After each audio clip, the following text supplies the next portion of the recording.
तिथं करायचंय, पण ते भाषण तुझं तू करायचं.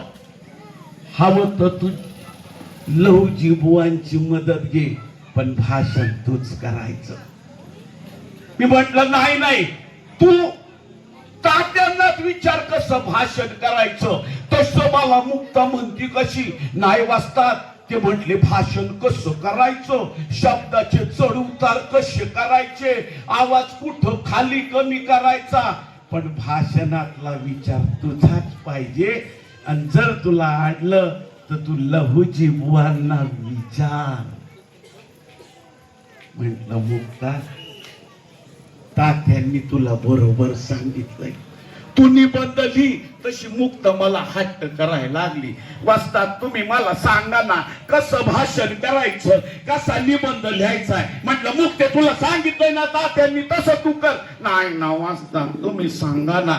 मी म्हटलं हे बघ मुक्ता, तू तुझ्या मनाला प्रश्न विचार. एकदा दोनदा तीनदा चारदा तू प्रश्न विचार. त्यातनं 4-5 उत्तर येतील.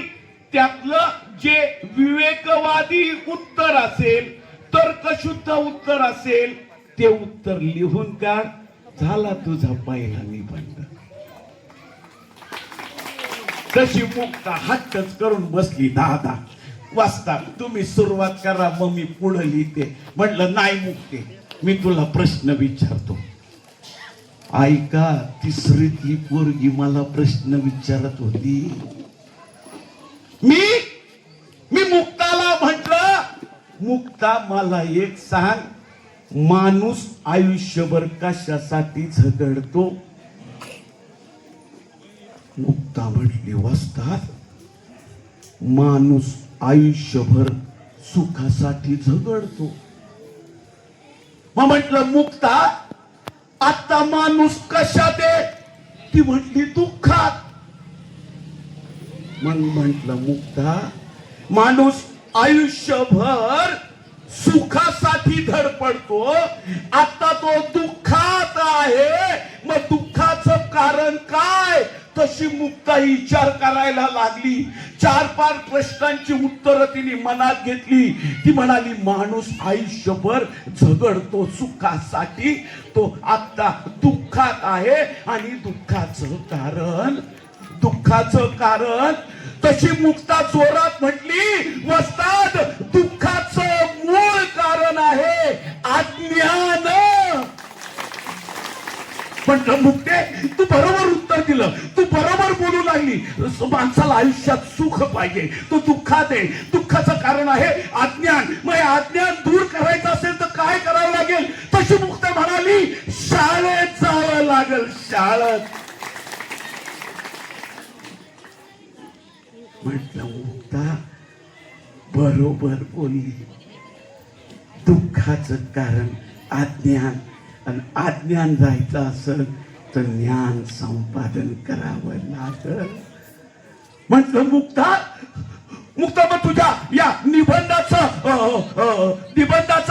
विषय काय असेल, तुझ्या निबंधाचं नाव काय असेल. तशी मुक्ता म्हणाली की माणूस दुःखात आहे, तो दुःखात आहे. त्या दुःखाचं कारण अज्ञान आहे.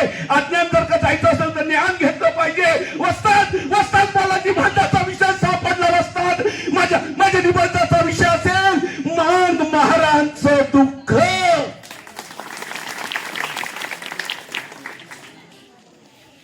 म्हटलं मुक्ता, मांगाचं काय आणि महाराजचं काय. दोघांचंही दुःख एकच. कोणतं आणि अज्ञान कशाने जाईल. शिक्षणानं. ताई जो शिक्षण घेईल तो पुढे जाईल. इथं कोणीही कोणाच्या ताटातलं घेत नाही. जो शिक्षण घेऊन पुढे जाईल तो त्याची, देशाची, कुटुंबाची प्रगती करेल.